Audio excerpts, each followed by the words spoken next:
Chapter 16. Bert Says Goodbye. Spittleworth noticed a commotion beside the palace walls and strained to see what was going on. When he spotted the woman on the ground and heard the cries of shock and pity, he suddenly realized that he'd left a loose end that might yet trip him up: the widow.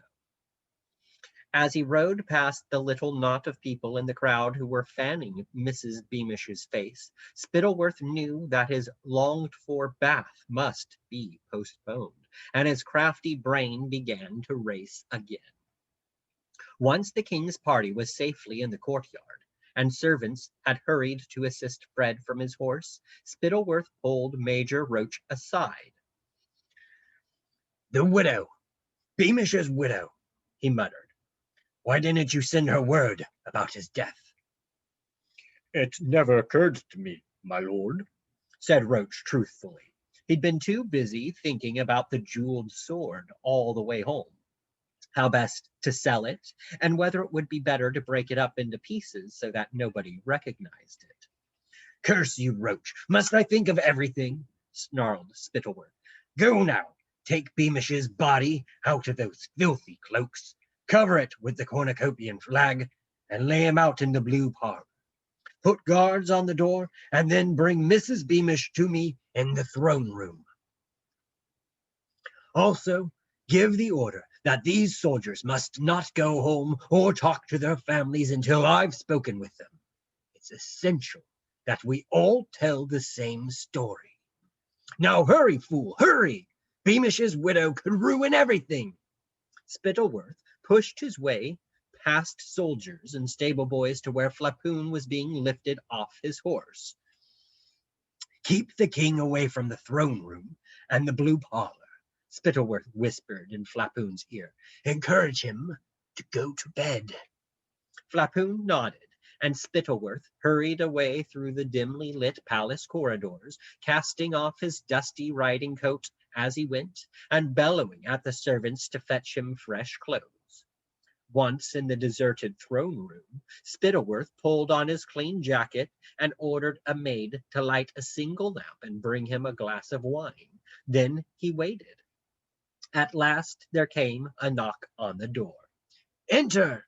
shouted Spittleworth, and in came Major Roach, accompanied by a white-faced Mrs. Beamish and young Bert.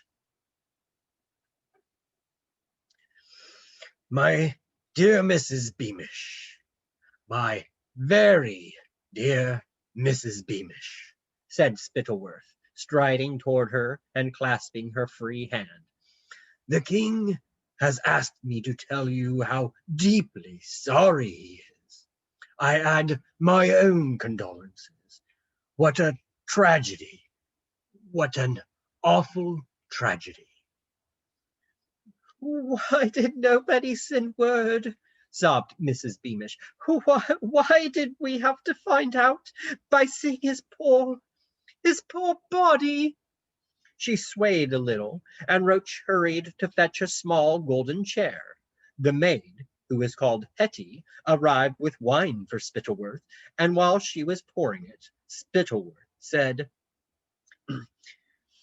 "Dear lady, we did in fact send word. We sent a messenger, didn't we, Roach?" "That's right," said Roach. "We sent a young lad called—" But here Roach got stuck. He was a man of very little imagination.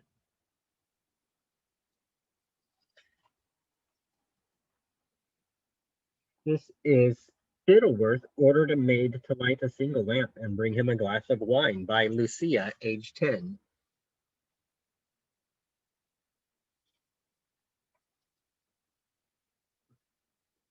But here Roach got stuck. He was a man of very little imagination. "Nobby," said Spittleworth, saying the first name that came into his head.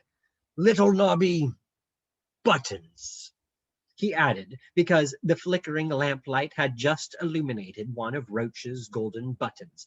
"Yes, little Nobby Buttons volunteered, and off he galloped. What could have become of him?" "Roach," said Spittleworth, We must send out a search party at once to see whether any trace of Nobby Buttons can be found. At once, my lord, said Roach, bowing deeply, and he left. How did my husband die? Whispered Mrs. Beamish. Well, madam, said Spittleworth, speaking carefully, for he knew that the story he told now would become the official version and that he'd have to stick by it forevermore. as you may have heard, we journeyed to the marshlands because we'd received word that the Ickabog had carried off a dog. Shortly after our arrival, I regret to say that our entire party was attacked by the monster. It lunged for the king first, but he fought most bravely, sinking his sword into the monster's neck. To the tough-skinned Ickabog, however, 'twas but a wasp sting. Enraged, it sought further victims, and though Mr. Beamish put up a most heroic struggle, I regret to say that he laid down his life for the king. Then Lord Flapoon had the excellent notion of firing his blunderbuss, which scared the Ickabog away. We brought poor Beamish out of the marsh, asked for a volunteer to take news of his death to his family. Dear little Nobby Buttons said he'd do it, and he leapt up onto his horse, and until we reached Chauville, I never doubted that he'd arrived and given you warning of this dreadful tragedy. Can I see my husband? Wept Mrs. Beamish. Of course, said Spittleworth. He's in the blue parlor. He led Mrs. Beamish and Bert, who was still clutching his mother's hand, to the doors of the parlor, where he paused. I regret, he said, that we cannot remove the flag covering him. His injuries would be far too distressing for you to see. The fang and claw marks, you know. Mrs. Beamish swayed yet again, and Bert grabbed hold of her to keep her upright. Now Lord Flapoon walked up to the group, holding a tray of pies. King's in bed, he said thickly to Spittleworth. Oh, hello, he added, looking at Mrs. Beamish, who was one of the few servants whose name he knew, because she baked the pastries. Sorry about the major, said Flapoon, spraying Mrs. Beamish and Bert with crumbs of pie crust. Always liked him. He walked away, leaving Spittleworth to open the door of the blue parlor to let Mrs. Beamish and Bert inside. There lay the body of Major Beamish, concealed beneath the cornucopian flag. Can't I at least kiss him one last time? Sobbed Mrs. Beamish. Quite impossible, I'm afraid, said Spittleworth. His face is half gone. His hand, Mother, said Bert, speaking for the first time. I'm sure his hand will be all right. And before Spittleworth could stop the boy, Bert reached beneath the flag for his father's hand, which was quite unmarked. Mrs. Beamish knelt down and kissed the hand over and over again until it shone with tears as though made of porcelain. Then Bert helped her to her feet, and the two of them left the blue parlor without another word.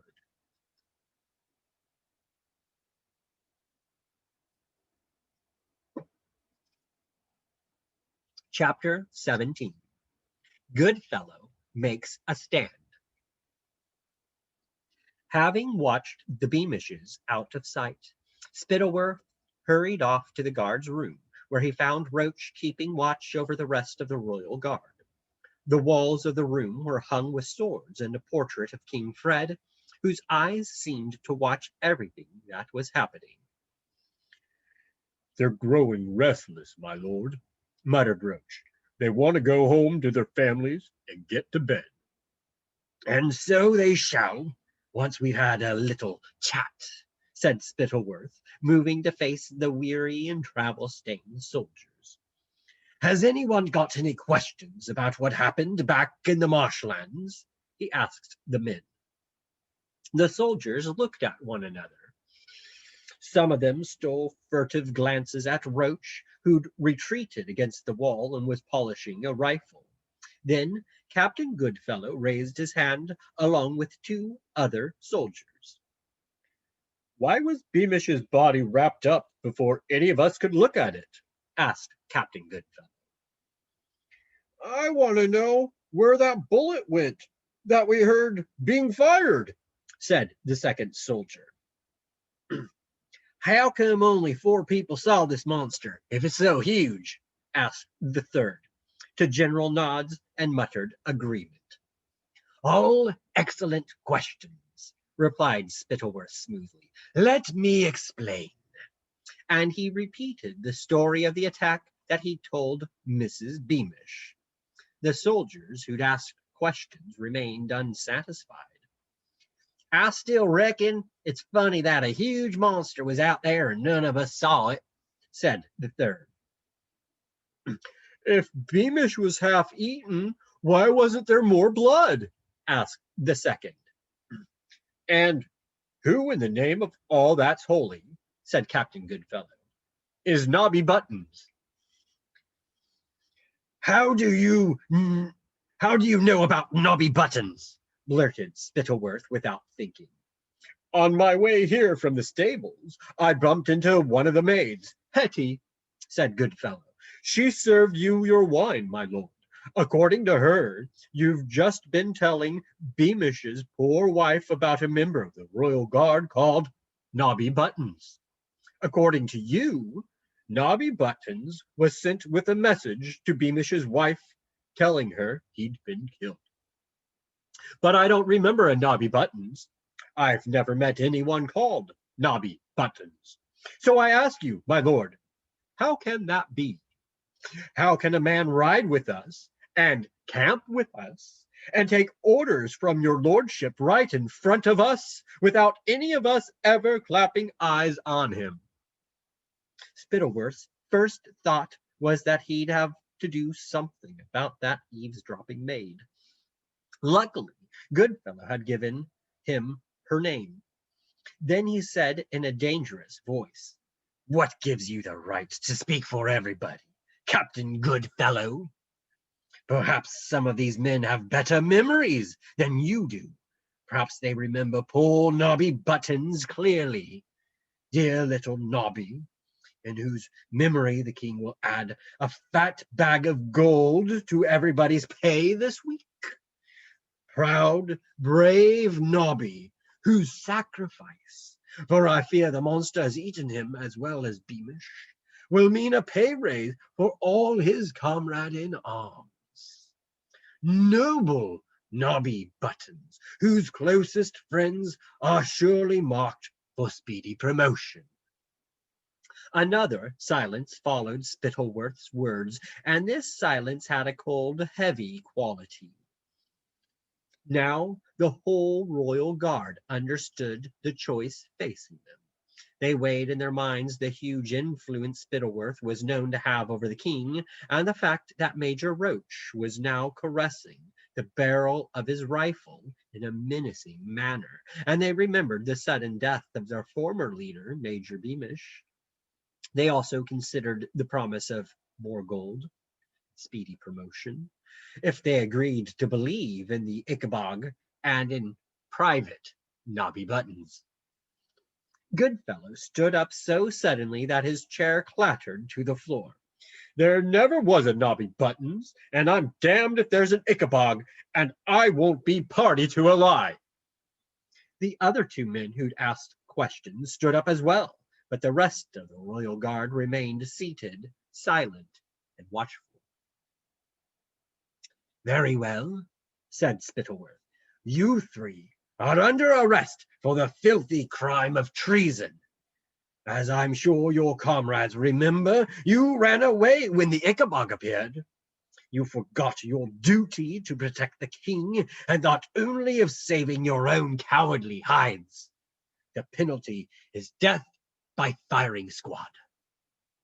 He chose 8 soldiers to take the 3 men away, and even though the 3 honest soldiers struggled very hard, they were outnumbered and overwhelmed, and in no time at all they'd been dragged out of the guard's room. Very good, Said Spittleworth to the few soldiers remaining. very good indeed. There will be pay raises all around, and I shall remember your names when it comes to promotions. Now, don't forget to tell your families exactly what happened in the marshlands. It might bode ill for your wives, your parents, and your children if they're heard to question the existence of the Ickabog or of Nobby Buttons. You may now return home. Chapter 18. End of an Advisor. No sooner had the guardsmen got to their feet to return home than Lord Flapoon came bursting into the room looking worried. What now? Groaned Spittleworth, who very much wanted his bath and bed. The chief advisor, Panted Flapoon. And sure enough, Herringbone, the chief adviser, now appeared, wearing his dressing gown and an expression of outrage. I demand an explanation, my lord, he cried. What stories are these that reach my ears? The Ickabog real? Major Beamish dead? And I've just passed 3 of the king's soldiers being dragged away under sentence of death. I have, of course, instructed that they be taken to the dungeons to await trial instead. I can explain everything, chief adviser, said Spittleworth with a bow, and for the 3rd time that evening he related the tale of the Ickabog attacking the king and killing Beamish, then the mysterious disappearance of Nobby Buttons, who, Spittleworth feared, had also fallen prey to the monster. Herringbone, who'd always deplored the influence of Spittleworth and Flapoon on their king, waited for Spittleworth to finish his farrago of lies with the air of a wily old fox who waits at a rabbit hole for his dinner. A fascinating tale, he said when Spittleworth had finished. but I hereby relieve you of any further responsibility in the matter, Lord Spittleworth. The advisers will take charge now. There are laws and protocols in cornucopia to deal with emergencies such as these. Firstly, the men in the dungeons will be given a proper trial so that we can hear their versions of the events. Secondly, the lists of the king's soldiers must be searched to find the family of this Nobby Buttons and inform them of his death. Thirdly, Major Beamish's body must be closely examined by the king's physicians so that we may learn more about the monster that killed him. Spittleworth opened his mouth very wide, but nothing came out.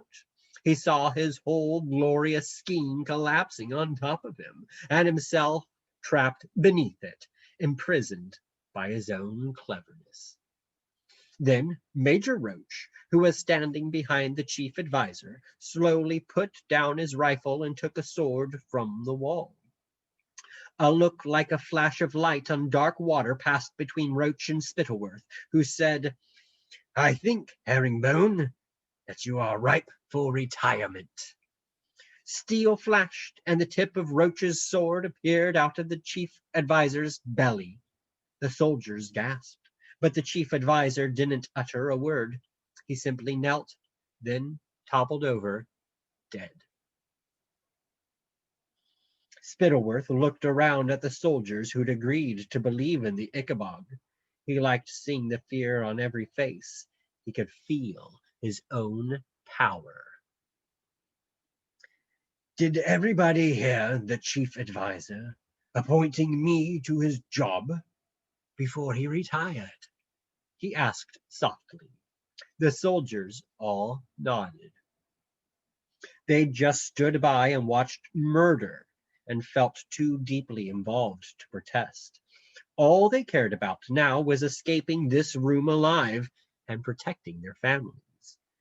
Very well, then, said Spittleworth. The king believes the Ickabog is real, and I stand with the king. I am the new chief advisor, and I will be devising a plan to protect the kingdom. All who are loyal to the king will find their lives run very much as before. Any who stand against the king will suffer the penalty of cowards and traitors, imprisonment or death. Now, I need one of you gentlemen to assist Major Roach in bearing the body of our dear chief advisor, and be sure and put him where he won't be found. The rest of you are free to return to your families and inform them of the danger threatening our beloved cornucopia. Chapter 19. Lady Eslanda. Spittleworth now marched off toward the dungeons. With Herringbone gone, there was nothing to stop him killing the 3 honest soldiers. He intended to shoot them himself. There would be time enough to invent a story afterward. Possibly he could place their bodies in the vault where the crown jewels were kept and pretend they'd been trying to steal them. However, just as Spittleworth put his hand on the door to the dungeons, a quiet voice spoke out of the darkness behind him. "Good evening, Lord Spittleworth." He turned and saw Lady Eslanda, raven-haired and serious, stepping down from a dark spiral staircase. "You're awake late, my lady," said Spittleworth with a bow. "Yes," said Lady Eslanda, whose heart was beating very fast. I couldn't sleep. I thought I'd take a little stroll." This was a fib. In fact, Eslanda had been fast asleep in her bed when she was awoken by a frantic knocking on her bedroom door. Opening it, she found Hetty standing there, the maid who'd served Spittleworth his wine and heard his lies about Nobby Buttons. Hetty had been so curious about what Spittleworth was up to after his story about Nobby Buttons that she'd crept along to the guard's room and, by pressing her ear to the door, heard everything that was going on inside. Hetty ran and hid when the 3 honest soldiers were dragged away, then sped upstairs to wake Lady Eslanda.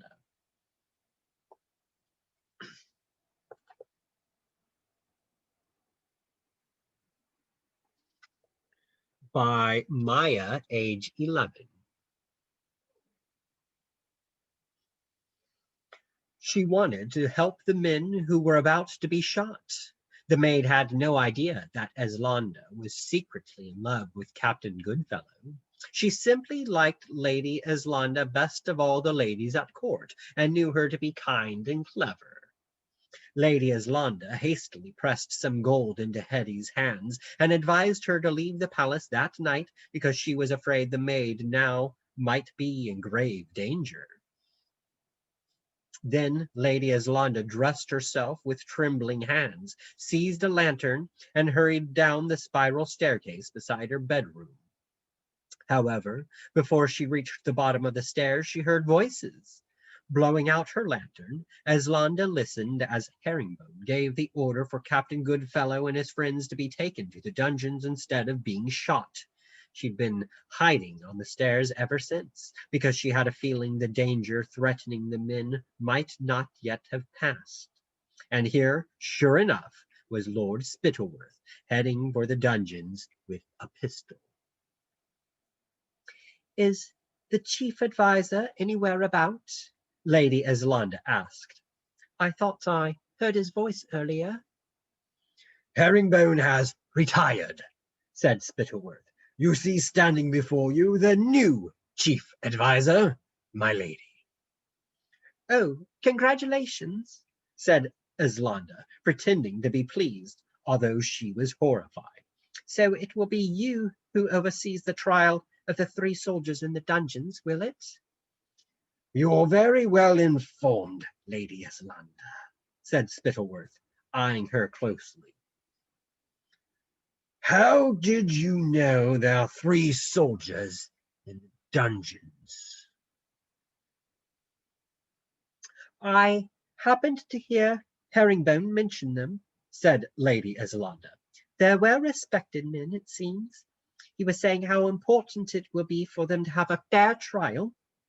I know King Fred will agree, because he cares deeply about his own popularity, as he should, for if a king is to be effective, he must be loved. Lady Eslanda did a good job of pretending that she was thinking only of the king's popularity, and I think 9 out of 10 people would have believed her. Unfortunately, Spittleworth heard the tremor in her voice and suspected that she must be in love with one of these men to hurry downstairs in the dead of night in hope of saving their lives. "I wonder," he said, watching her closely, "which of them it is whom you care about so much?" Lady Eslanda would have stopped herself blushing if she could, but unfortunately she couldn't. "I don't think it can be Ogden," mused Spittleworth, "because he's a very plain man, and in any case he already has a wife. Might it be Wagstaff? He's an amusing fellow, but prone to boils." "No," said Lord Spittleworth softly, "I think it must be handsome Captain Goodfellow who makes you blush, Lady Islanda. But would you really stoop so low? His parents were cheesemakers, you know." It makes no difference to me whether a man is a cheesemaker or a king, so long as he behaves with honor, said Eslanda. And the king will be dishonored if those soldiers are shot without trial, and so I'll tell him when he wakes. Lady Eslanda then turned, trembling, and climbed the spiral staircase. She had no idea whether she'd said enough to save the soldiers' lives, so she spent a sleepless night. Spittleworth remained standing in the chilly passage until his feet were so cold he could barely feel them. He was trying to decide what to do. On the one hand, he really did want to get rid of these soldiers who knew far too much. On the other, he feared Lady Eslanda was right. People would blame the king if the men were shot without trial. Then Fred would be angry at Spittleworth and might even take the job of chief adviser away from him. If that happened, all the dreams of power and riches that Spittleworth had enjoyed on the journey back from the marshlands would be dashed. So Spittleworth turned away from the dungeon door and headed to his bed. He was deeply offended by the idea that Lady Eslanda, whom he'd once hoped to marry, preferred the son of cheesemakers. As he blew out his candle, Spittleworth decided that she would pay one day for that insult.